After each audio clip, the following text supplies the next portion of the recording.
Okay, I better start the stream, I guess. Looks like there isn't really anyone live on the stream at the moment, but I'll put this video on YouTube for people to watch at their own leisure. Today, I'm going to be looking at adapting the intro sequence from Mega Man 2. So, this one is it's a fairly well-known intro sequence. It features quite a clever way to fake a vertical parallax. So we will see in just a second. It's going to start scrolling.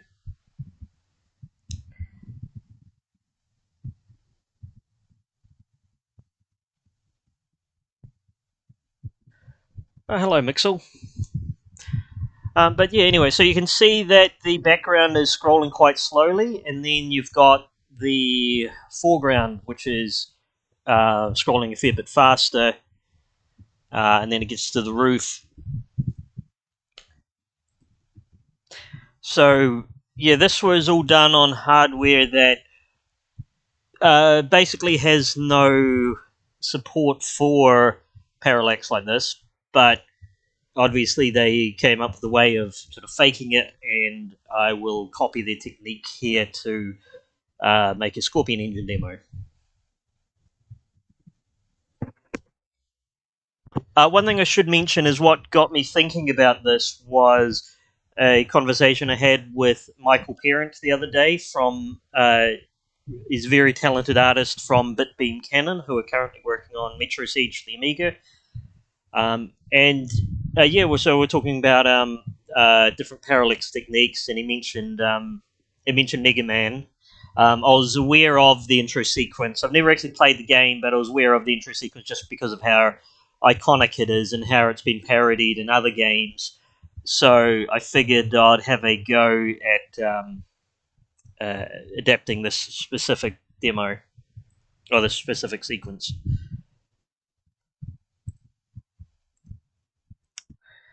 So to start with,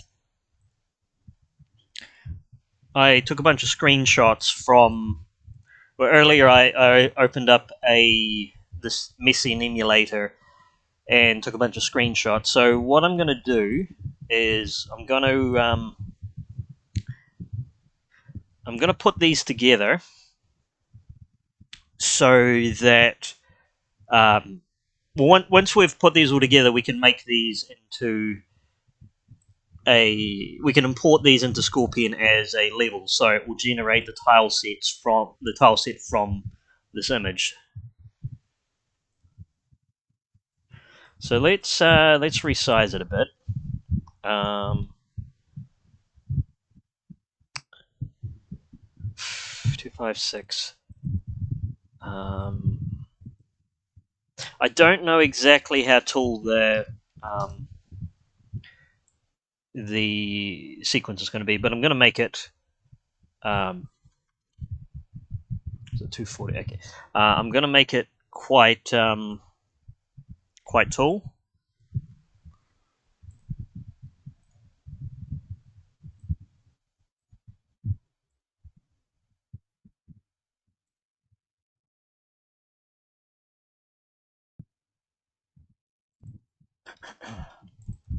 And I'm just going to set my grids here. So, for instance, so that's set to the default Scorpion resolution, so I know that's what we're going to see right when it reaches the top. What I'm going to do here is I am going to get rid of these non-repeating bits. Oops.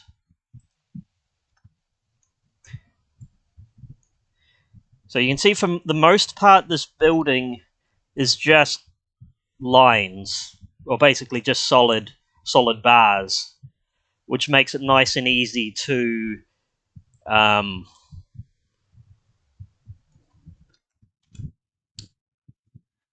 well, basically that's how the parallax works. because these bars are repeating, we can treat them as part of the tile set rather than have to make a big object.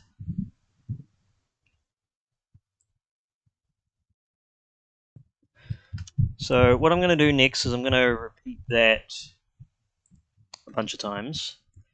I want a screen where it's basically just the building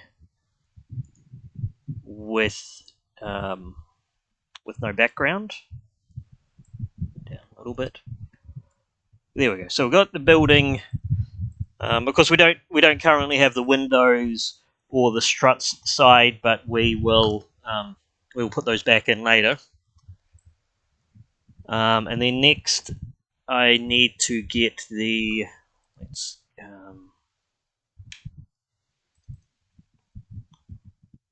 might need to stitch this together from a few different images.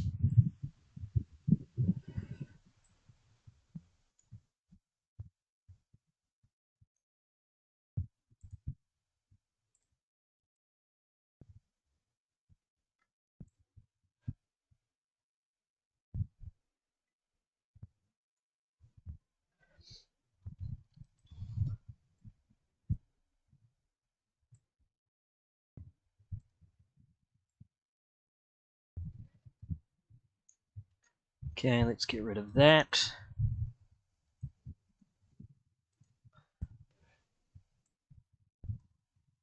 Now, of course, the struts are covering up part of the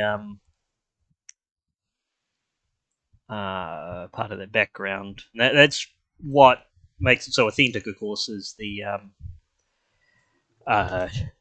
we've actually got part of the foreground parallax actually overlapping the background.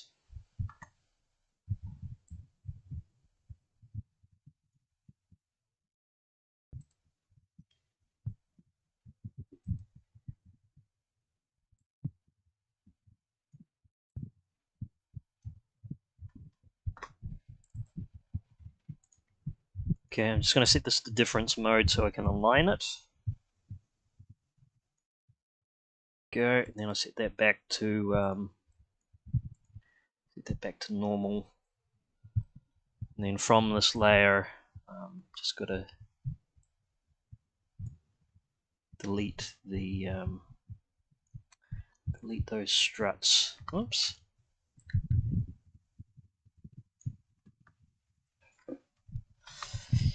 Yeah, there might be a few. Might need to overlay a couple of different images just so I can get those, get all of the background graphics.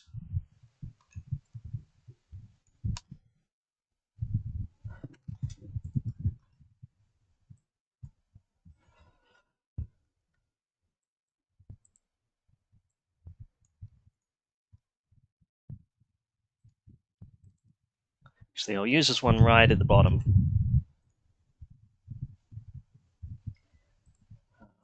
Just merge those two layers down. Paste as new layer, then I'll go set it to difference.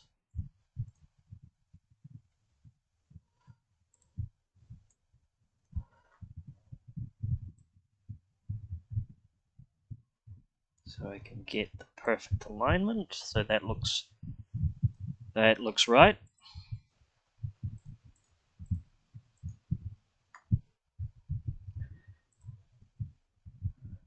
Now, if I delete that, okay, so I've still got a little bit, not as much as I had before, but I've still got a little bit that I haven't been able to get rid of. A little bit of the background.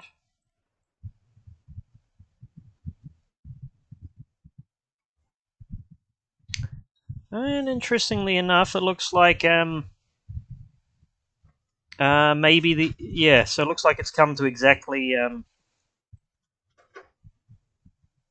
3 times 240 there. So I'm guessing maybe they designed it with 3 240 tall screens in mind.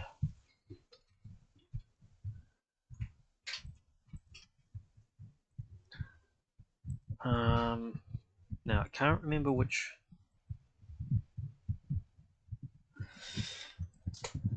ones I've already used. I guess it doesn't matter too much if I can't completely remove the struts. I can just sort of fake it a bit.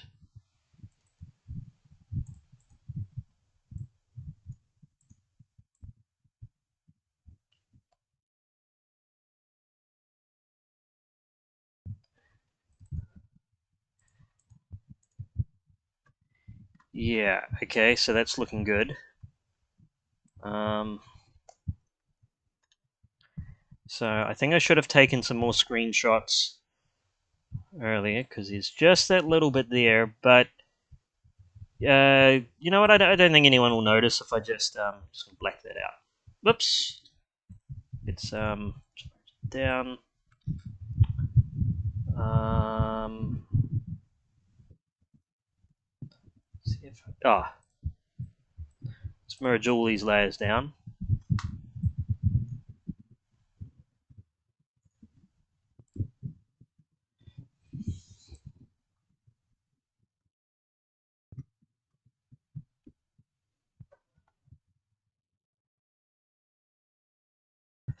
Okay, let's just do a quick calculation. 720. So map is 256 tall. Sorry, map is 256 wide, and I'll make it 720.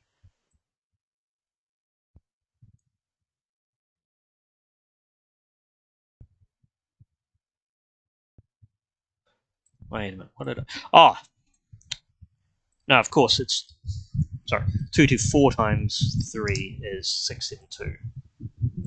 Of course, yeah. So 240 is the PAL resolution of the NES, but 224 is the NTSC resolution, which is what the default Scorpion resolution is.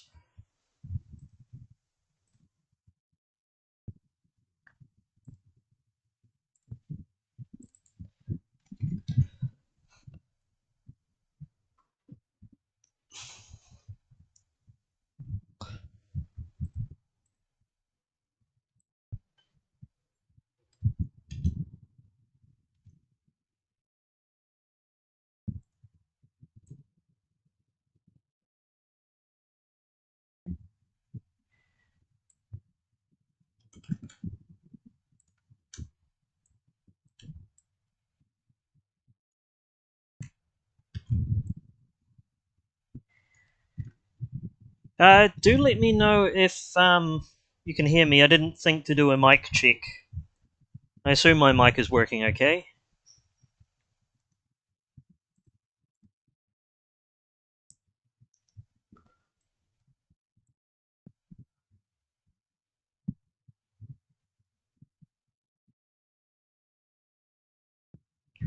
Excellent. Okay, so we've got our background base.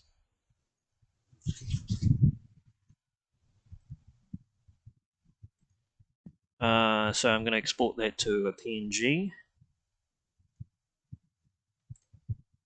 And let's make a new folder. I'm going to call this Mega Man 2. I'm going to put this in the unofficial demo repository, so you'll be able to get the source code yourself and muck around with it.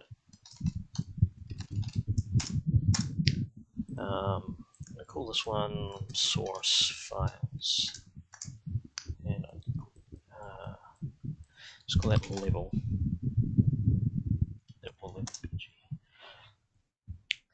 So now we've got to actually create a project.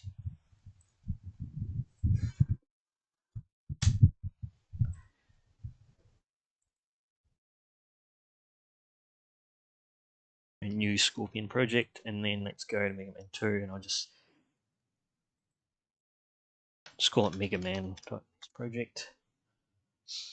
Now that palette isn't going to be suitable for our needs because that's sort of our default palette. We want to use these colors specifically. So let's just do a color count.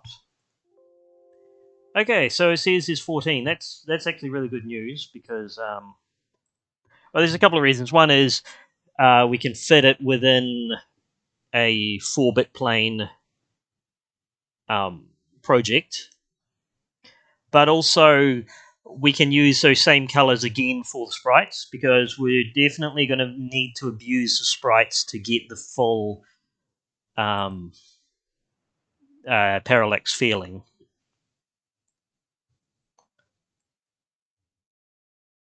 Okay, so that's converted that into the colors that it actually uses.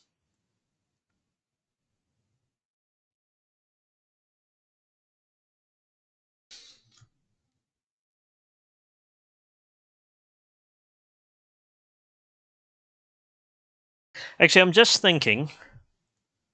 I'll save that palette. So I'm just going to, 256 colors. I'm going to override our project palette. So when we go there, um, that, that's already set up exactly how we want it. I just remembered that I haven't really got, so it's reasonably important to have the actual, the Mega Man logo because it doesn't just show up straight away. It pops in after a second. And I think that would be a good effect to have. So let's just add it to the top. So 2D to 4 times 4. I'm gonna resize that to 896. I was supposed to put that on the bottom.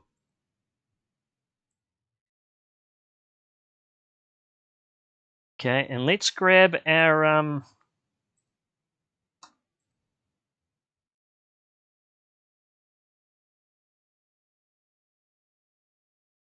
let's just grab the that.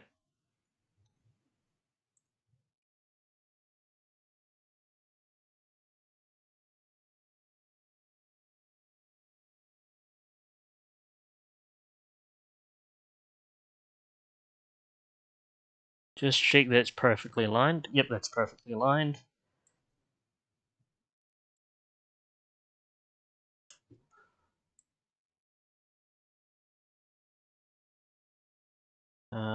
And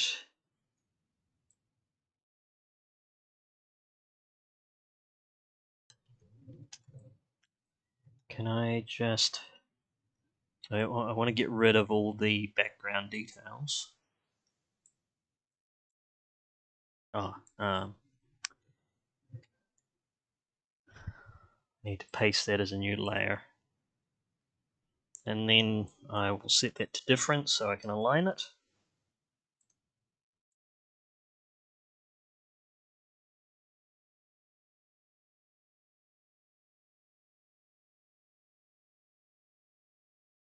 Set that back to normal.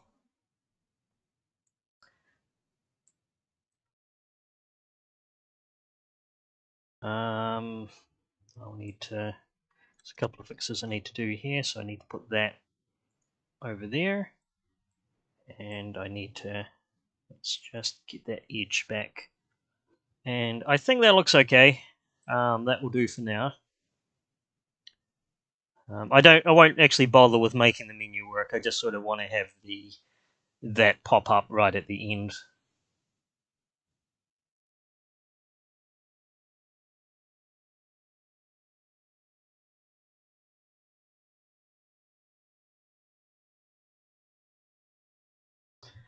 Well, I think so. Mixel says really interested in this. Not sure how vertical parallax works really yet.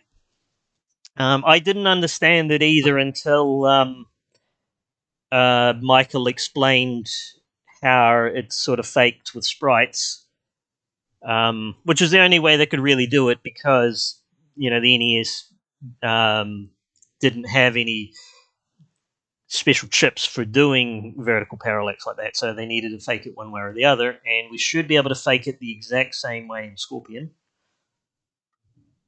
Hopefully, or otherwise I'm going to embarrass myself on stream. Anyway, so let's override that. So what we've got is we've just got the background. We don't have the glass or the struts or anything that sort of makes it actually makes it parallax. So what I'm going to do now is I need to make my level map. So if I go generate map from PNG, and I'm going to go source files and go level B. G. Now it's made a tile set for me, so I'm just going to call it tile set.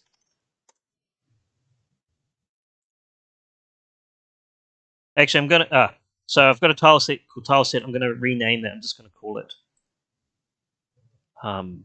intro map.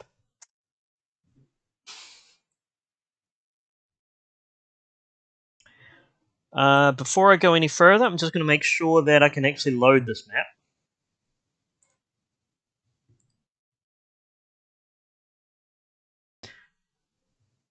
So if I run it,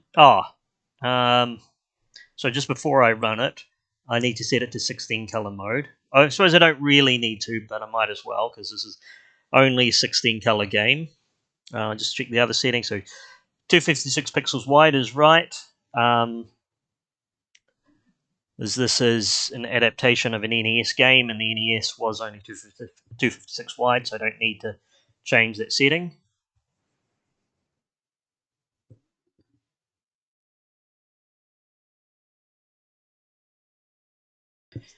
Now, are those colors right, or did I mess something up? In fact, I think I know what it is.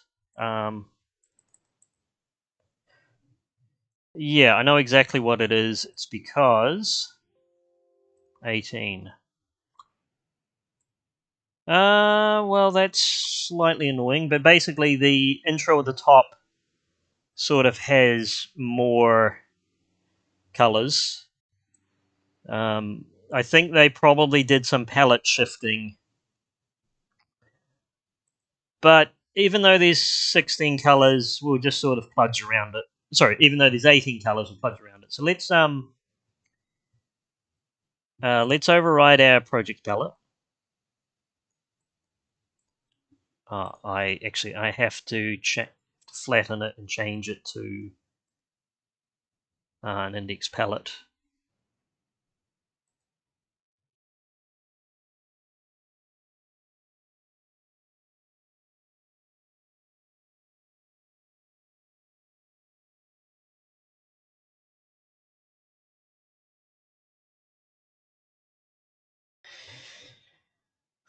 Okay, so there's definitely more than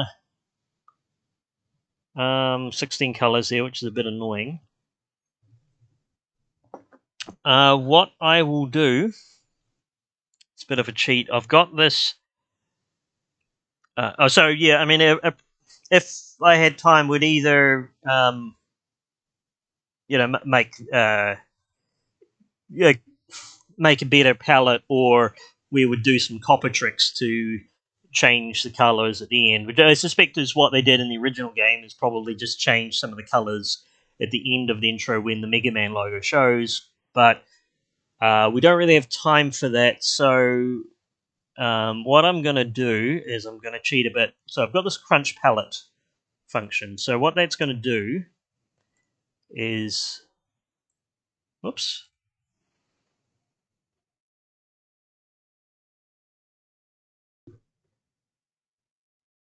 Okay, so that's embarrassing. So that should, let's have a look. So I'm just going to change that to. Okay, so there was some weird bug where I needed to type in a smaller number to go forward. But anyway, so what this is going to do is it's going to let me compress the palette down to 16 colors.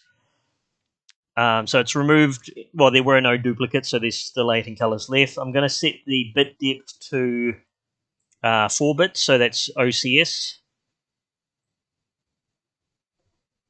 I don't want to remove extra half bright colors.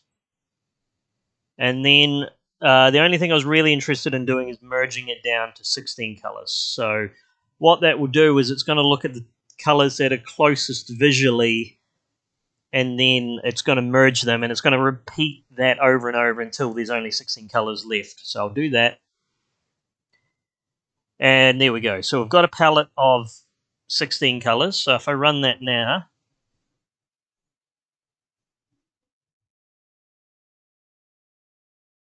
hopefully that's, yeah, it might not look perfect, but it should look better at least. Yeah, okay, I think that will do.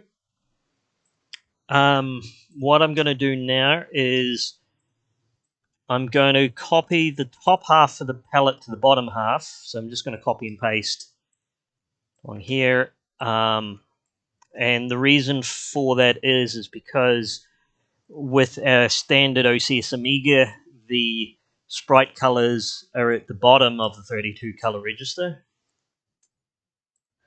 So when we've got a 16 color game, we can use a completely different set of colors for sprites, but we won't in this case.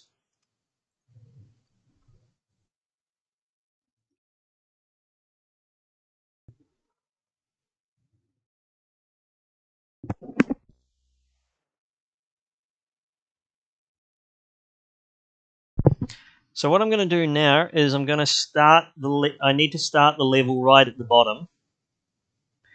So 224 times 3 will be set display, set camera position. Let's set the camera Y to 672, and that's going to stop. When it says stop camera follow, it means that any players on screen, it's not going to follow them. But we don't need any players for this. It's not really an interactive scene.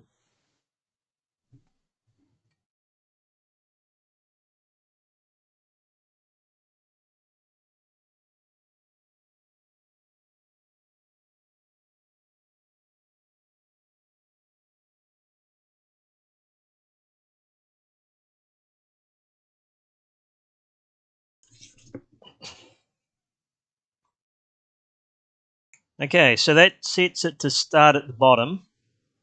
Let's put a loop in. So I'm going to go condition, and I'm going to go while, and I'm going to say,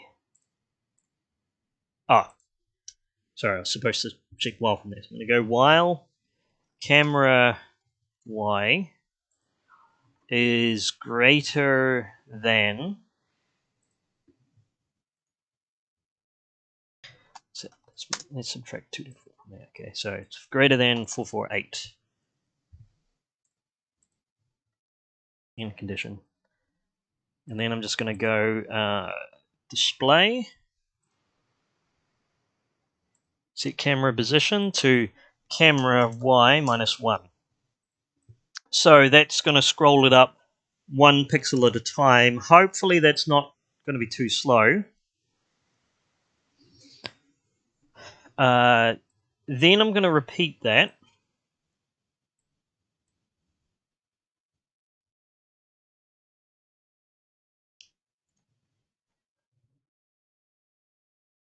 Sorry, I just should check a couple of things. So,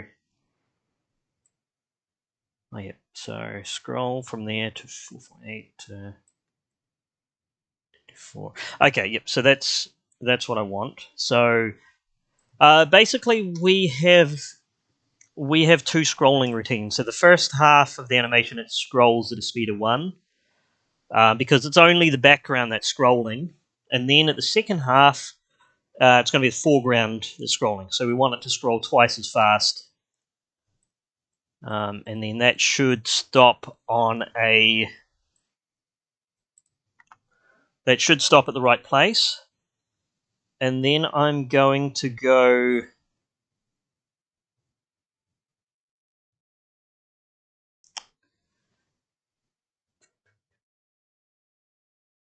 I will need to wait for, I'll just have it wait for 1 second.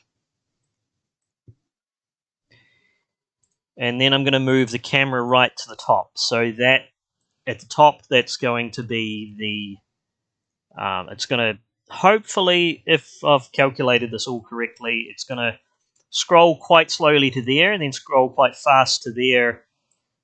And then it's going to snap to there.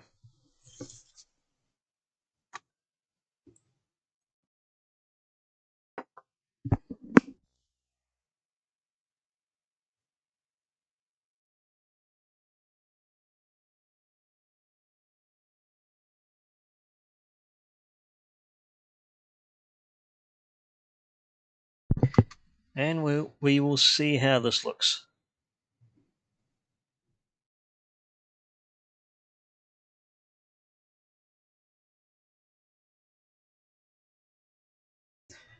No, that okay.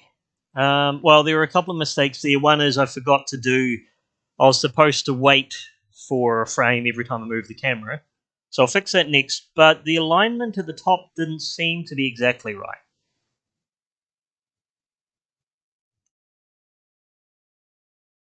So I probably should fix that first.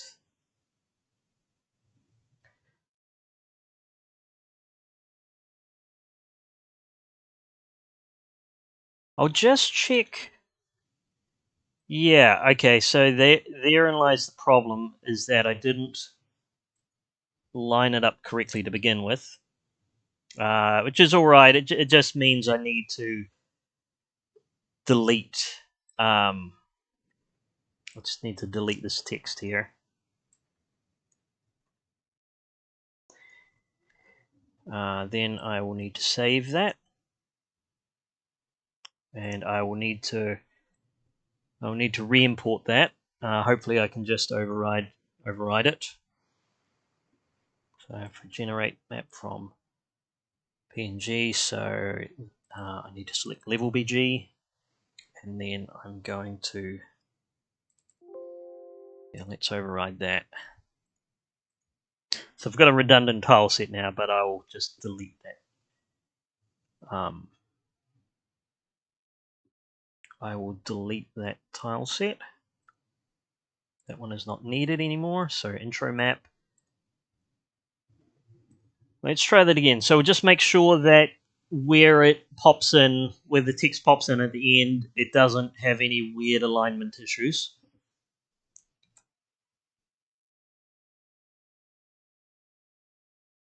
Yep, okay, so that looks good. As I mentioned before, one thing I forgot to do is I forgot to insert a wait in my loop.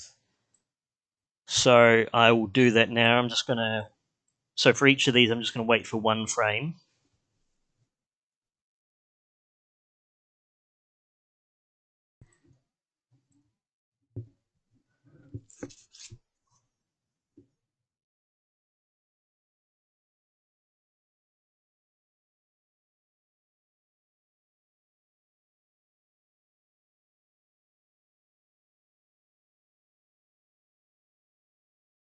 Okay, so far that's looking all right. I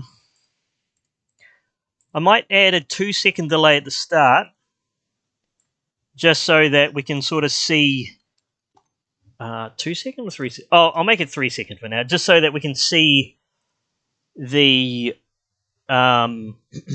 see the world, or see the cityscape for a couple of seconds before it starts to scroll.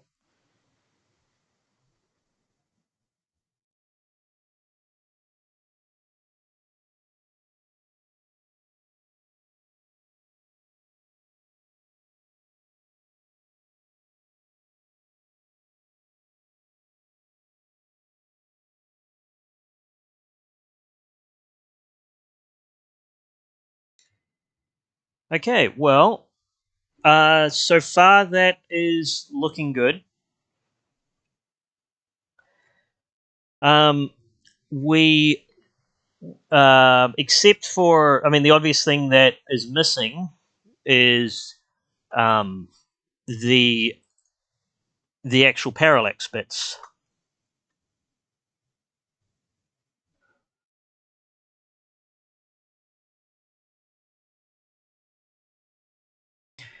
So there's only really two. Well, there's three parallax strips, and there's only two kinds of those parallax strips, and they seem to be about 256 high,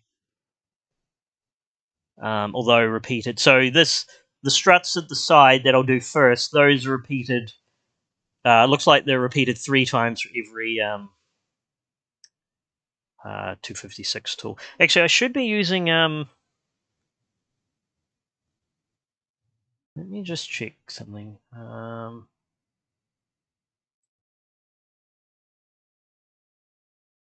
No, I will use. I'll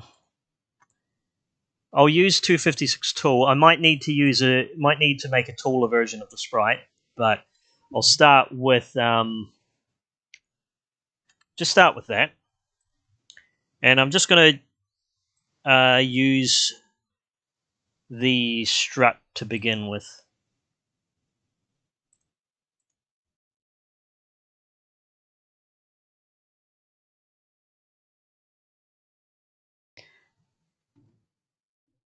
Now, of course, the really cool thing about sprites on Amiga is even though they are 16 pixels, they can only be up 16 pixels wide before you have to start using multiple.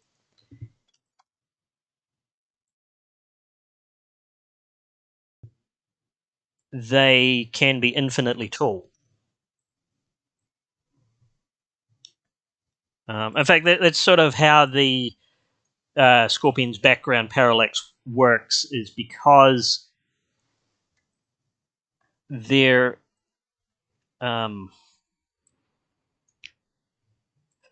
because we can cover the whole screen with two sprites repeating, we only have to repeat them horizontally.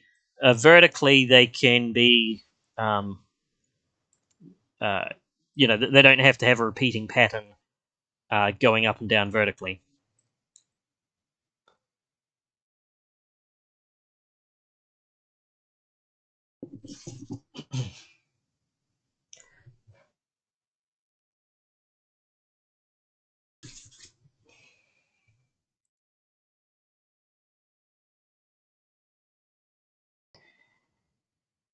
Okay, so I'm going to make a new folder for my animations. I guess it's not really an animation, these are just going to be individual frames, but I will put them in an animations folder. Well, because I have to make animation files for them, even though they're only one frame. So I'm going to call this anim strut. Let's grab that. How am I going to align that?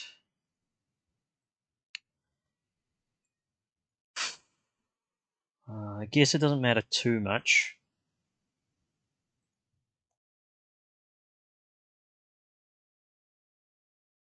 This might be a little bit of a pain because I don't normally work with actors this large.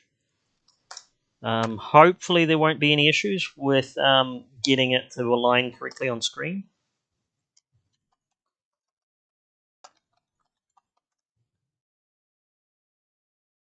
Okay, so I'm just...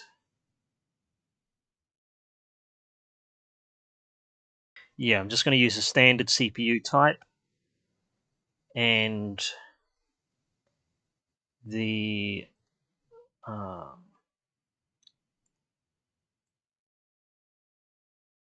let's do that. Is that the... Yeah, okay, so I should be able to edit my map now.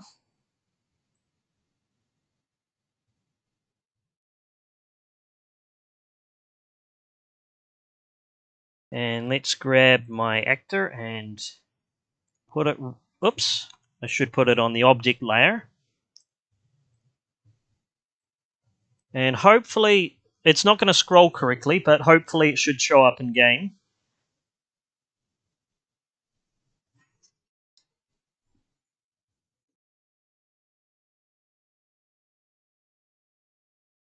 Okay, so my struts are there. Of course, it's not actually... it is not actually scrolling correctly.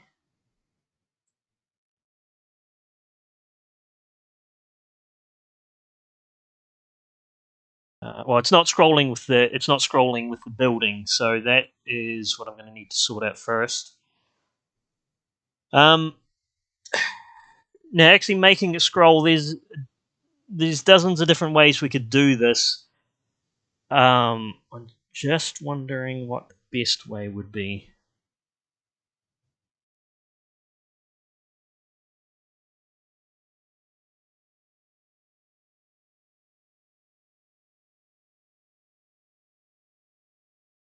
Yeah, okay, I'm going to make a variable called parallax move, and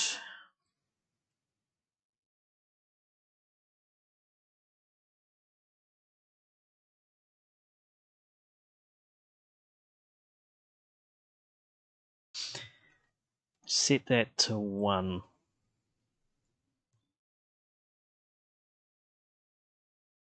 No, I'll set that to 0 because I need to set it to 1 here. So I'm going to go base set variable.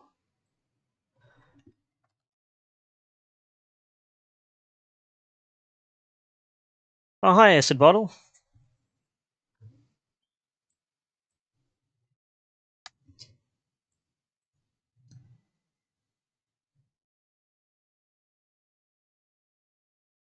Since you don't have volume, I'm just going to say hi in the chat.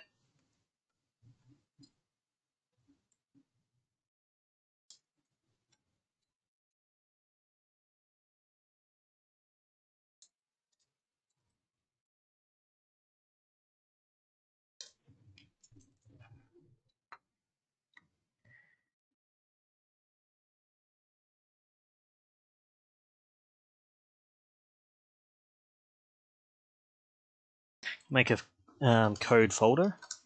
Let's put my startup in there as well, and I'm going to call this handler strut.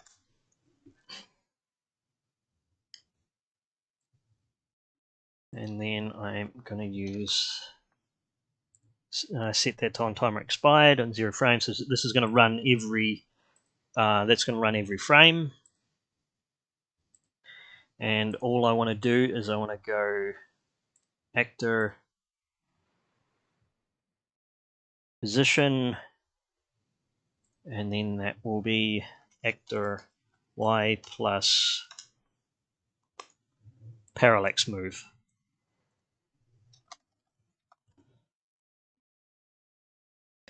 So see what happens now. It's probably going to go off the screen quite quickly. And so when that happens, I'll need to make it so that it goes back to the top. Oh, no, okay, that didn't work at all. Wonder why not. Could possibly be because I'm blocking. Well, so let's make a few changes here. Let's get rid of. Actually, no, that shouldn't be relevant because when I'm moving the actor, it doesn't have any effect on the collisions. But just in case, I'm just gonna let's get rid of these solid things.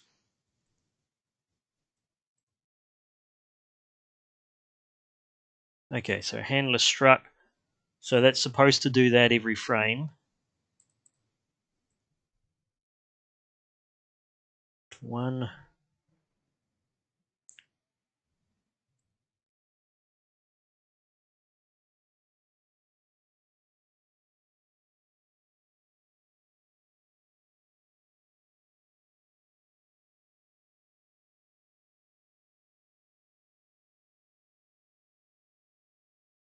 No, okay, so that is very strange. I must have.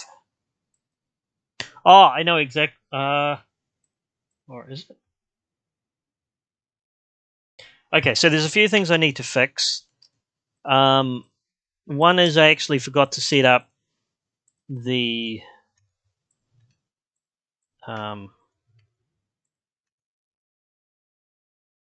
sprites. I thought I'd done this, but maybe I forgot. Oh, that one.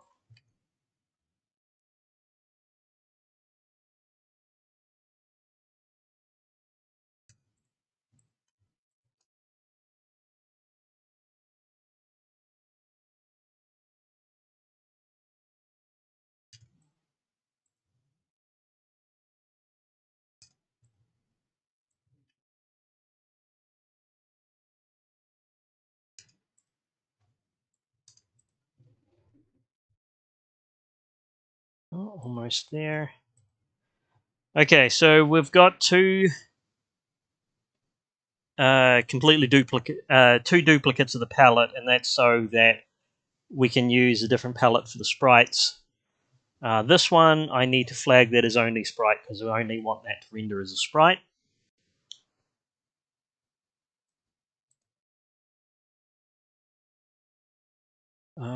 I don't think there's anything weird about the collision box, though.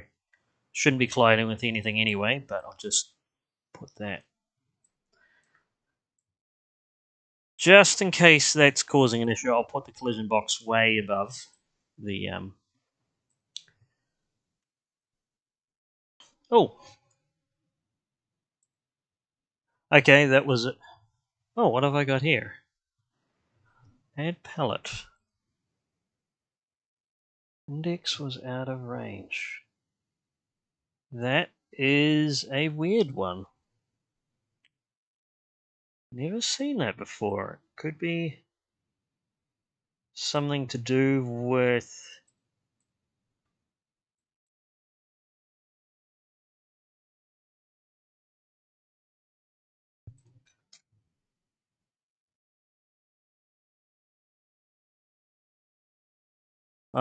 Oh! Okay, so when I quit, I lost half of my palette. That was really weird. There could be something weird about my... maybe there's something weird about my my palette PNG.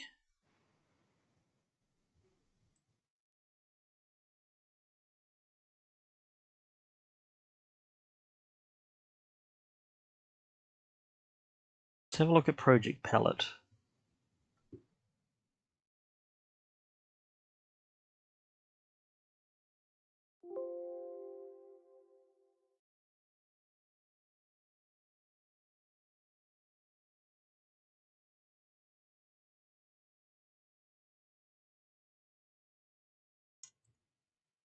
I'll just see if I can run it now.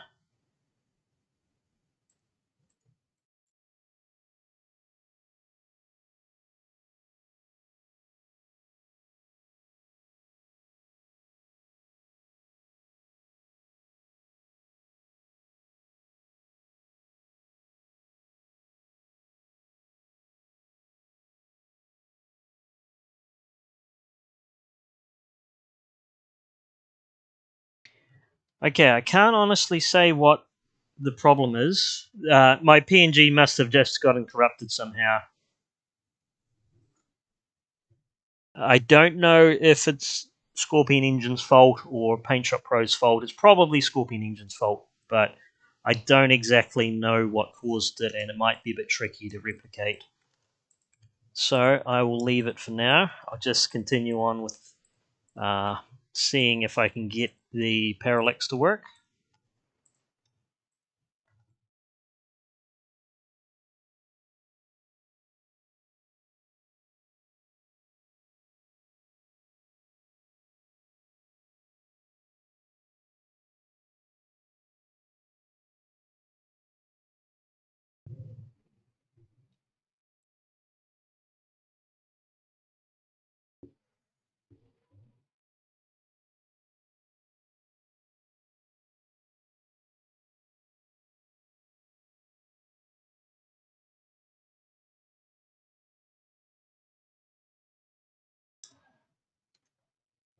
Okay, still nothing. So let's have a look at this. On timer expired as handler strut.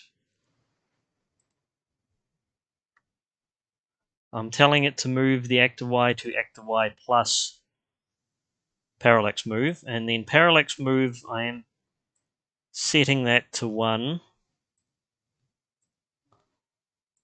Just going to make sure that this code is actually running. So if I tell it to quit when the code runs, that would be the first thing I need to do.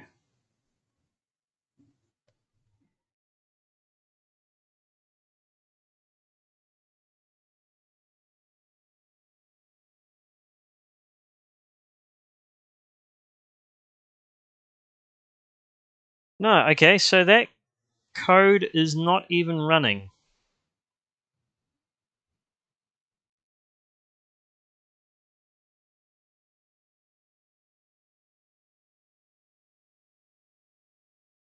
That is a bug that I've never seen before.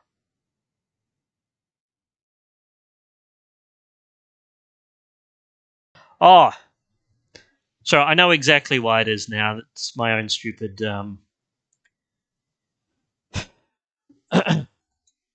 my own fault. It's because I'm telling it to move the camera, but I'm telling it to wait. And when you tell it to wait, you're telling the whole game to freeze. So it's not going to run the handlers. If I change this to yield, so I don't need to do it for the first 150 for the first 3 seconds, but let's change these to yield.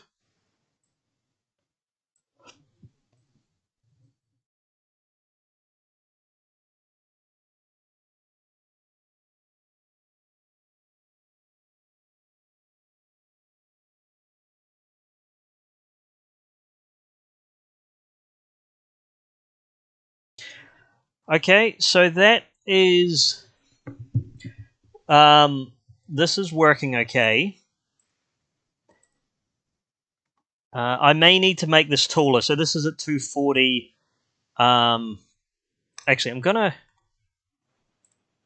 I am gonna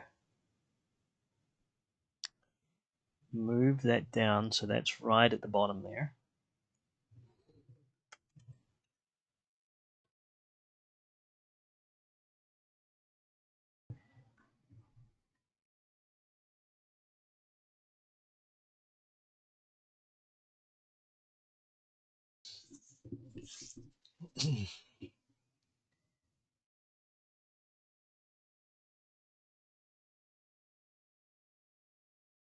I might need to change the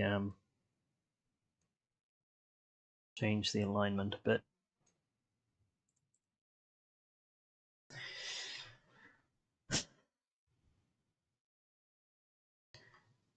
Okay, so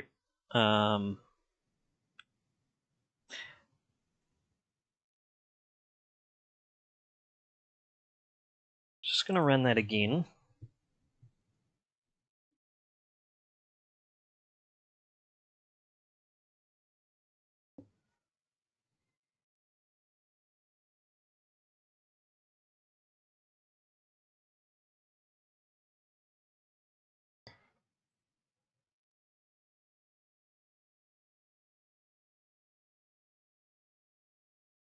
Actually, I'm going to make that taller. I can see that that's cut off at the top there, so this really should be 256 at least.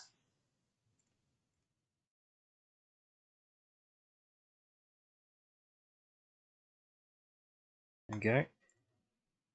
And let's realign that again. So that's just like that. And then I'm going to add a condition here. So I'm going to go if actor Y is greater than camera Y plus Y res plus 32.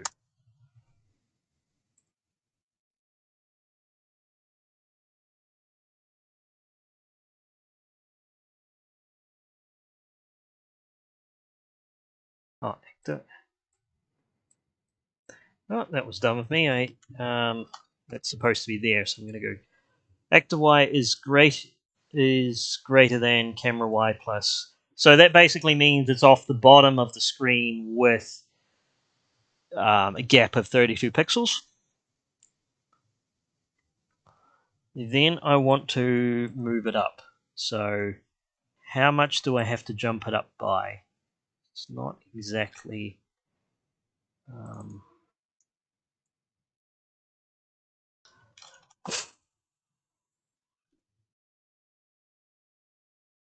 71 pixels apparently. So,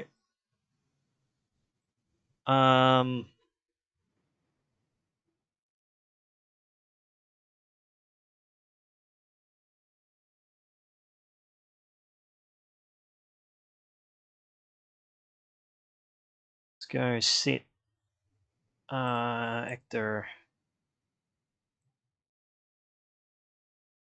set position, which will be actor Y minus, was it 76 or 71? 71. Actor Y minus 71.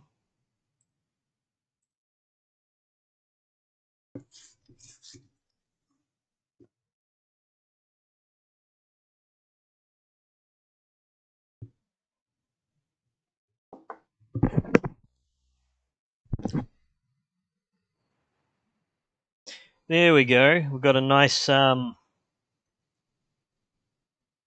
well, so, sort of works. We have got a couple of problems. So one is it doesn't keep pace with the camera.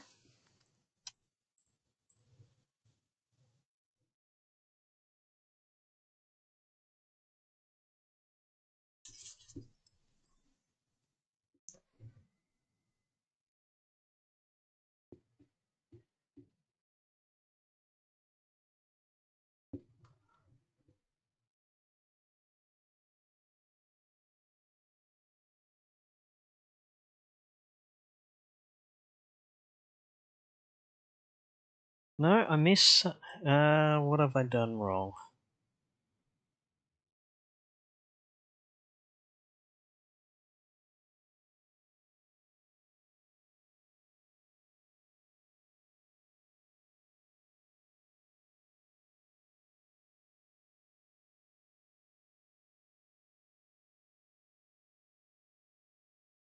Oh, thank you very much, Acid Bottle.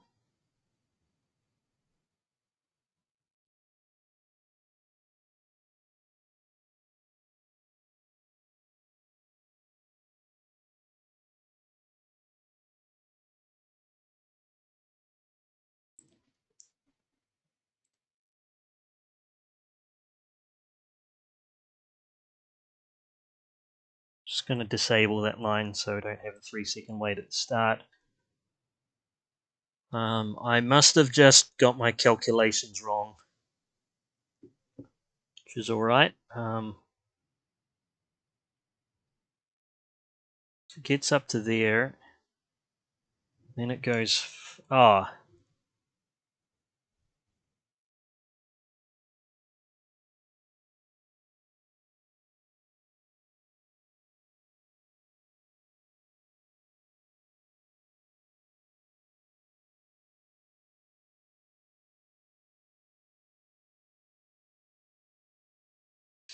wait a minute. Should this be -1 and -2? That's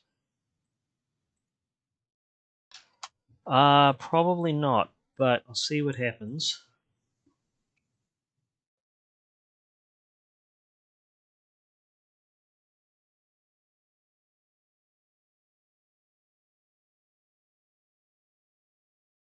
No, okay, so that sets it to, that sticks it to the camera.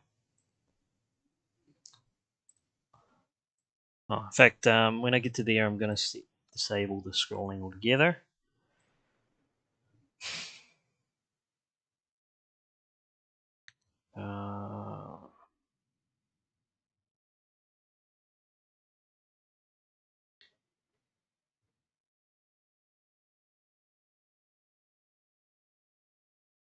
It's 2 -3.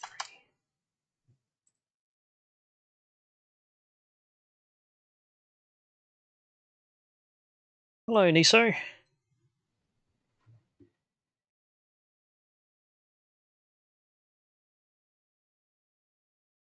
No, okay, so it's going backwards now. So that's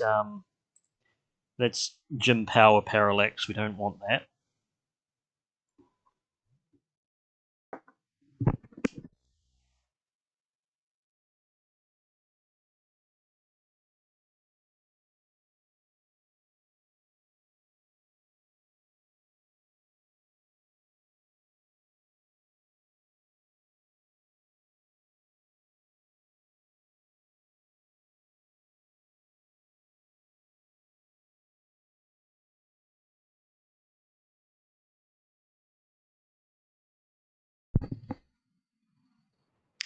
Sorry, I had my microphone on silent for a bit. Hope you're going well, Niso. Yeah, so been having some problems with the parallax here, but I realize I probably should just simplify it a bit. So I'm just going to use the active variables. So I'm just going to go actor var1 to actor var1 plus parallax move.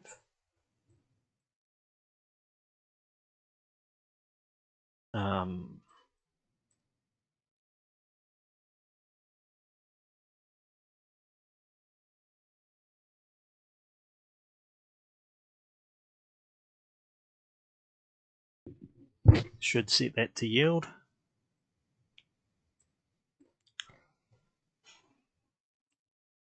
And I'm just going to go, well, set it to camera y plus parallax move. But before that, I'm just going to go, if actor var1 is greater than 32, then actor var1 to set base set variable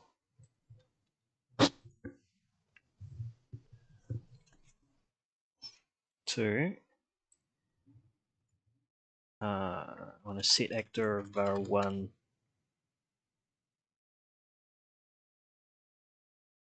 to actor var1 minus, I think 71 was the amount that we want to pull it up.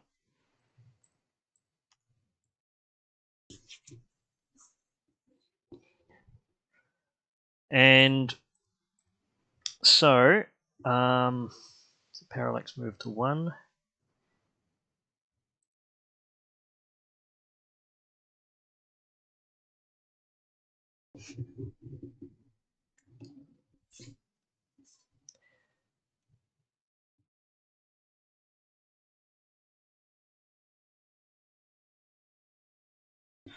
Oh, okay.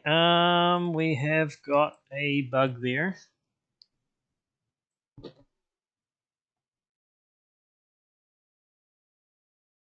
Okay, so that should be camera y plus actor var1.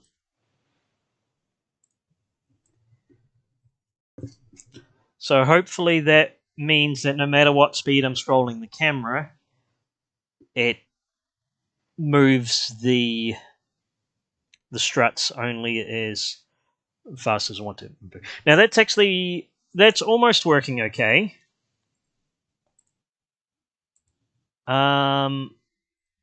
What I should have done is I need to add 2 to 4. So I need to align it to the bottom of the screen.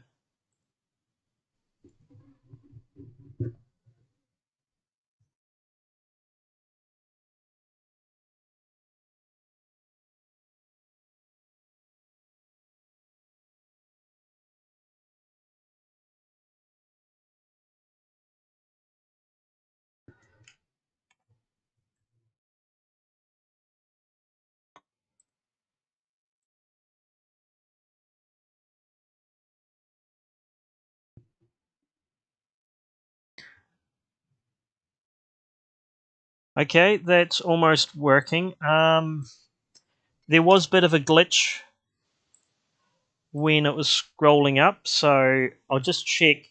I might have got my calculation wrong with 71 pixels. It might be 72 or it might be 70. I'll just make sure that it scrolls.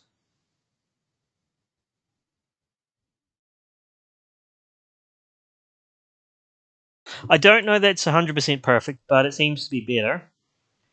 I do need to set the parallax move to more than one, so I'll set it to 2 so that it is actually noticeably scrolling down, but did it did at least keep a consistent speed this time. So when the camera speeds up, the strut at the side was scrolling correctly.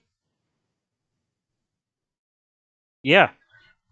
Okay, so that worked pretty well. Um, the problem is, of course, we want it when we get to a certain point, we don't want it to repeat again. So I'm going to add a second condition here, and I'm just going to go if camera Y is less than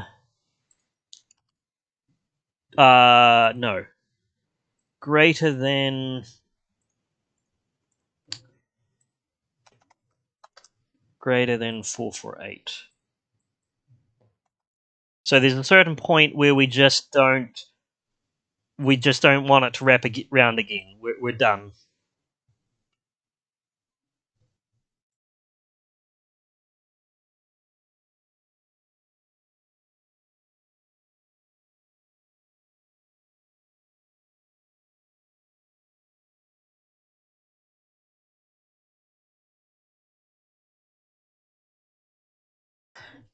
Yeah, that's looking pretty good. I might make it a bit higher. So I'm going to make it 448 minus 72. Oh, thank you, Acid Bottle. So, yeah, so this is the guts of it done. The only effect that's really left after this is the windows, which are really just a copy of the struts. They'll use the exact same logic, maybe slightly different values. But hey, that's looking pretty good. I might yeah,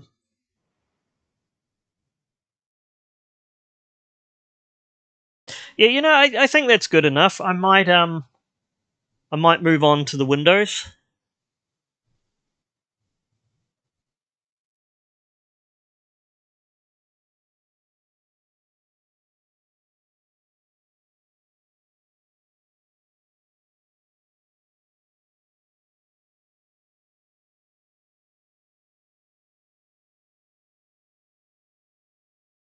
Actually, I should have it looping. So let's I'm just going to do a going to use one of my built-in subroutines. I'm just going to go to. Oh, actually, can I just go wait? Wait 0. Wait for player to press fire, and then I'm just going to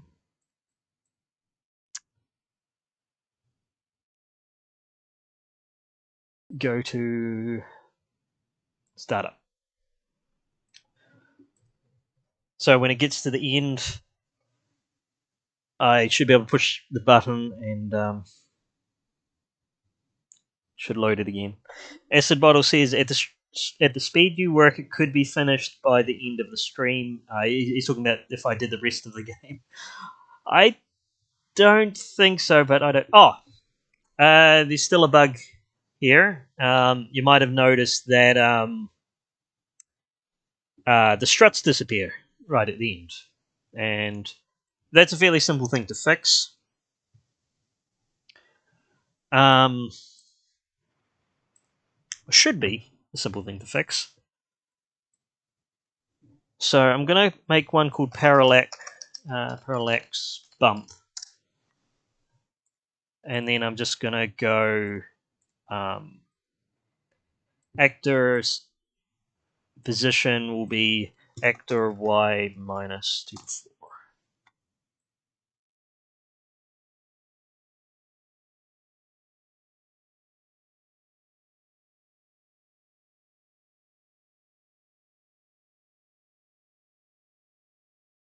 Actually, do I even need to do that? Maybe I don't. Let's just get rid of that code block. And instead of a wait, I'm going to change it to a yield. Because I've told it to stop moving. And if I have it yield, it should snap the... should hopefully snap the struts back into the correct place at the end.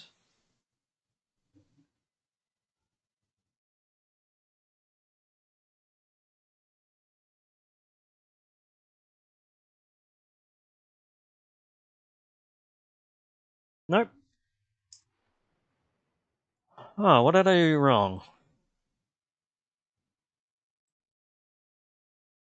Oh, no, I still need to, no, I still need to manually bump it up. Because it's gotten to a certain point, so it doesn't wrap around anymore.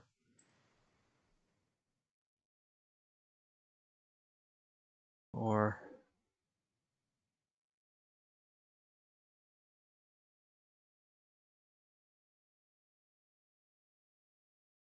actually, I think I might know what it actually is. Never. So I think the problem is because I suddenly move the camera up, that actor is no longer live, and so that because it was too far out of screen, the logic stopped updating, so it didn't snap to the right place. No, that's still not it.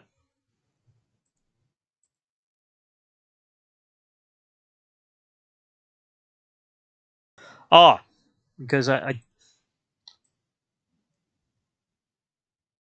need to have a yield here. Maybe. Let's see if that's the problem.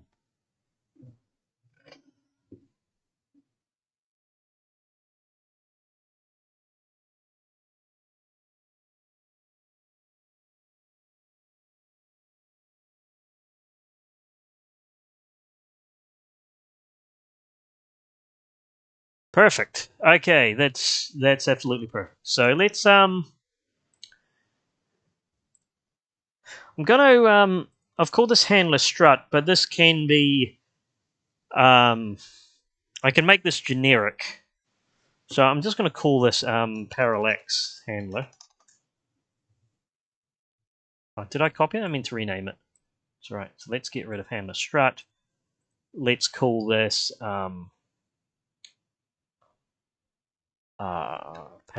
parallax handler. And then I should be able to use most of this logic for the glass. And anything that's a bit different between this and the glass, I can set the variables here so that so I can use the same code for both. Okay, so let's have a look. So I set that as 16 by 256. I'll do something similar for the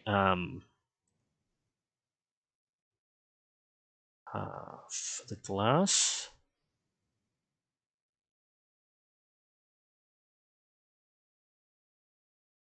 I need to get my level graphics.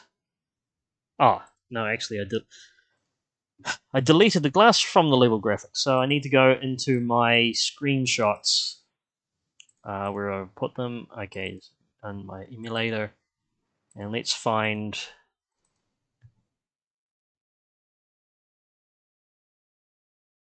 Yeah, that will do. Acid Bottle says, "Do you need a certain amount of Twitch followers or something in order to throw a sub out?" Uh, yes. So you need to become a Twitch affiliate. I'm not a Twitch affiliate yet. I think I've got enough followers, but I haven't streamed often enough to be able to claim the Twitch affiliate. So maybe, I don't know, if I keep streaming every couple of days, maybe in a week or so, I'll be able to become an affiliate and I'll be able to receive subs.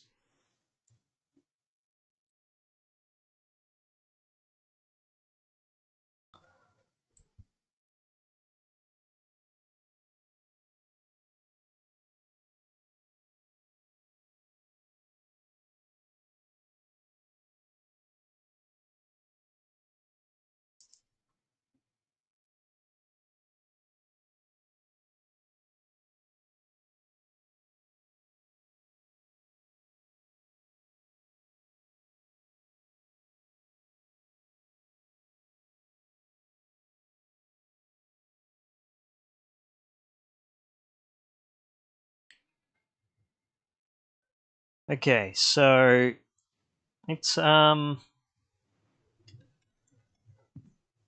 that. Let's just check if it's a 72 pixel gap or if it's different. Oh yeah, that is a 72 pixel gap, so it's basically I should be able to use the exact same logic for the struts, but I will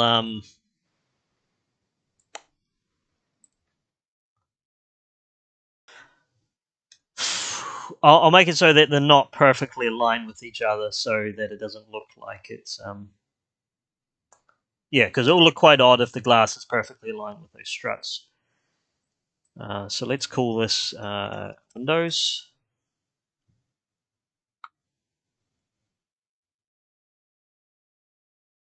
And this is going to be anim window. Let's grab window. And let's align it exactly the same as we've done strut. Let's copy that actor, and I'm going to call this actor window. And I am going to change that to a window. Okay. What one thing I should have checked is how they're actually aligned. How are they actually aligned in the scene? So I might need to change my grid color so I can actually see.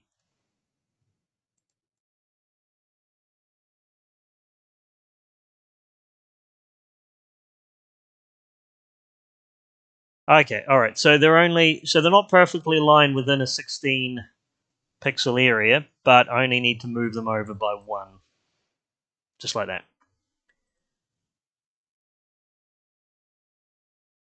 Now let's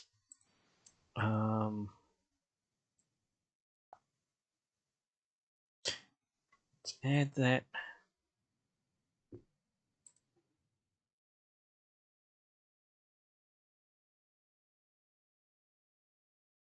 Got to add one in there. Now, so these use 2 sprite channels each. So I'm using 6 sprites in total. Um,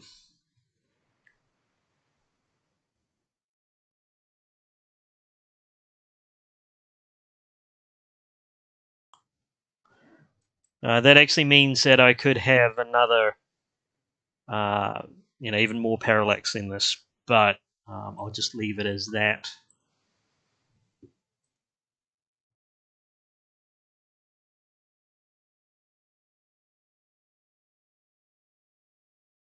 Okay, let's see how this looks. It's probably going to look a little bit odd because, yeah, you see the glass is perfectly aligned with those struts where it shouldn't be. So we probably need to move it down a bit. I'm going to set, let's have a look. So I'm going to set var1 on the Windows to, I'm going to set it 18. So that moves it down a bit. So I think just, if I go 72 divided by 4, yep, divided by 4 is 18. So let's try this. So that should be, I could maybe move it down a little bit more if it doesn't quite look that good.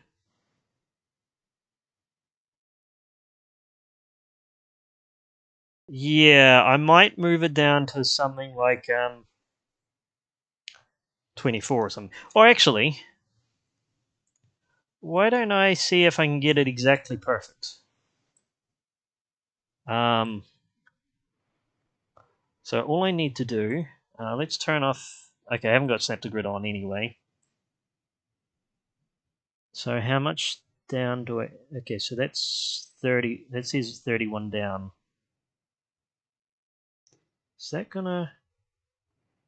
Is that gonna work for me? I'll just try changing that to 31 because that's pretty near the threshold where it wraps around.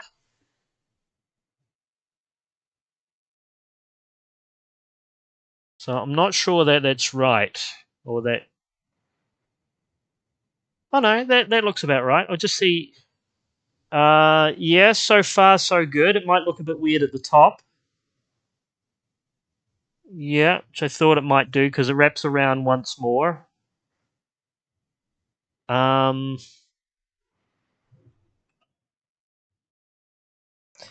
I'll just compare it. How does it actually look in the original game when it gets to the top there?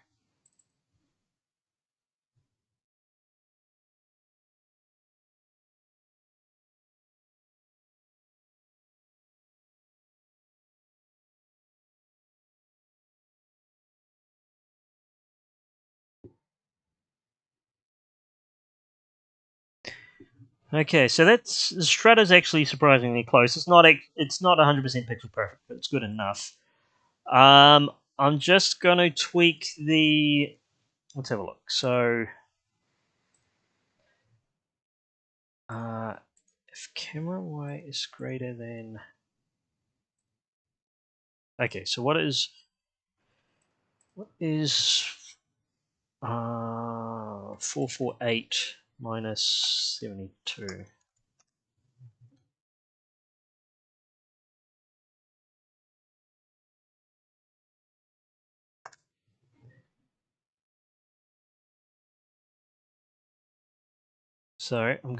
So this value I'm putting into var2, that is the cutoff point where it won't wrap it anymore.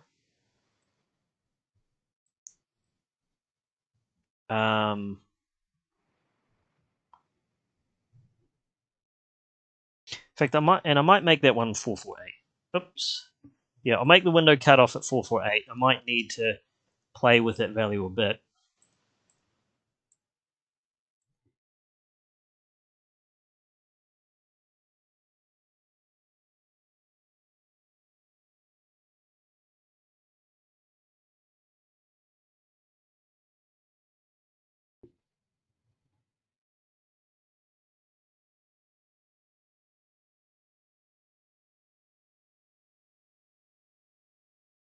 Yeah, I would say that.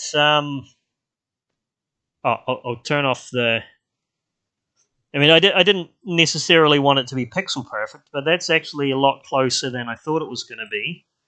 So just too many copies of WinUAE open. Yeah. So you can see the strut here is a little bit higher on my copy, um, but you know the effect is what's important. So it doesn't matter that it's not exactly pixel perfect. It's pretty close to being pixel perfect.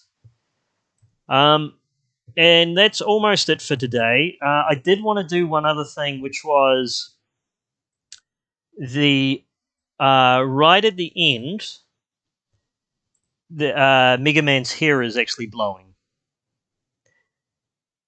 So I want to have um, the hair animated.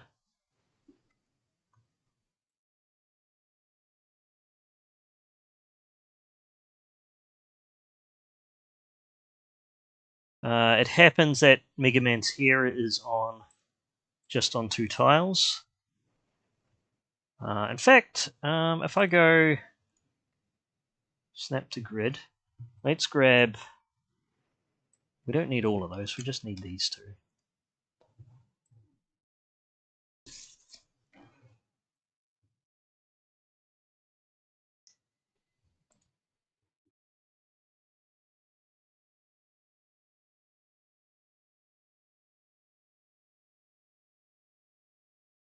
Now, I'm not totally sure which. I know I've got screenshots of the two hair frames, but I'm not sure which one I. Ah, that one looks like the one I need.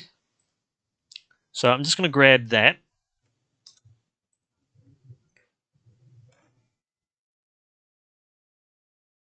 Yep. So you can see there's a definite difference between there and there. So we've got the hair animation.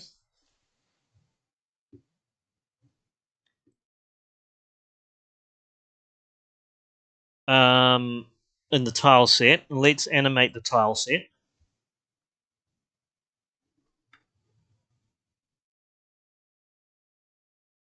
And if I click the animation button, because this one has that as the first frame, that is the second frame. That might be too slow, but I'll see what it looks like on the original map. First frame, second frame. So I might need to tweak that. At 600 frames, it might be a bit too slow, but we'll see what it looks like.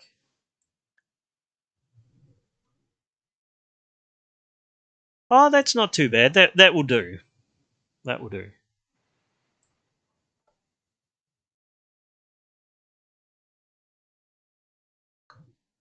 I'll just check if there's anything. Wait for player to press fire. No, because wait is going to freeze it. So I'm going to do a. I'm going to do a condition. I'm going to do a while, and I'm going to go while true is not equals to false. It's a bit of a strange statement, but it basically says do this forever because I want this to run. Oh no! What would make more sense is if I just change it to say if control one fire equals false. So while I'm not pressing the fire button, we just wait until the player where are we? We yield one. So that basically says just wait until, or keep the game logic running until we press fire. The reason why we're doing that is because we need to have that hair animation running.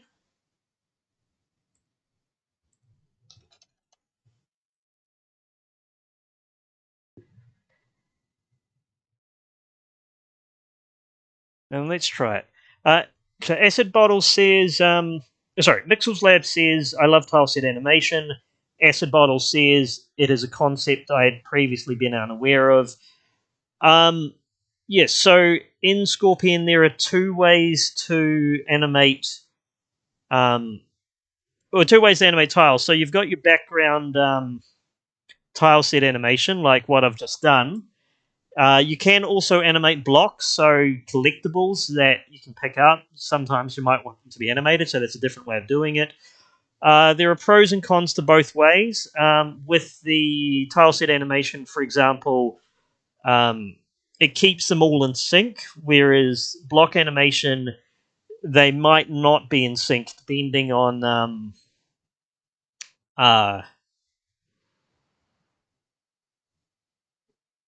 depending on when the block scrolled into view. Anyway, so I'm thinking that's looking pretty good. I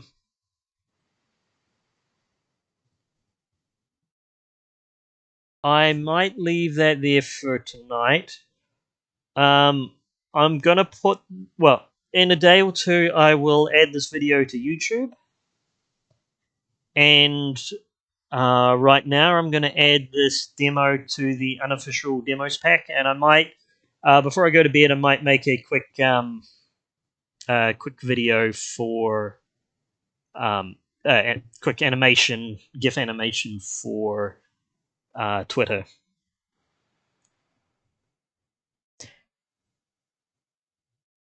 Okay. Acid Bottle says, "Can you have a looping intro while still having an options menu?" Daft question, I know. Um, the um, the short answer is yes. What I've done here is just a simple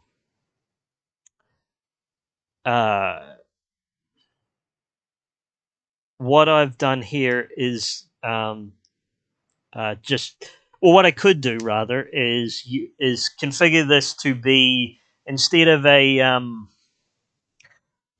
uh, a title screen. Instead of a panel, instead of a full screen static panel, which is usually used for menus, you can make a menu out of a level.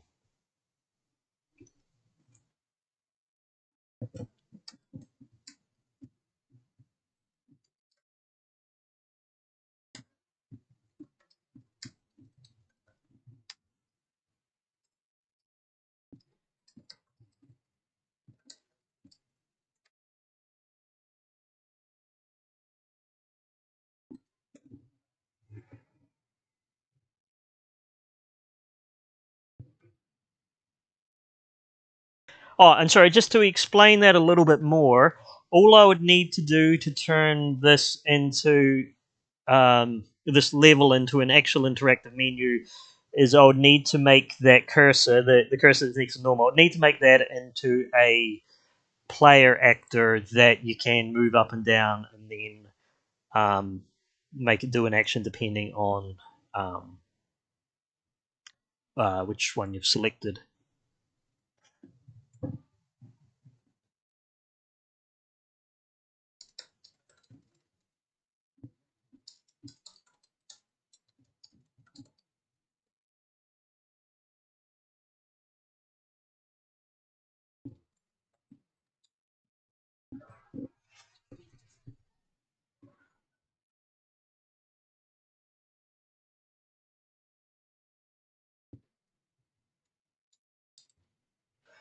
Okay, well, that's all for now. Thanks for watching the stream, and hopefully, I'll have something new to show in the next, or have another stream in the next couple of days.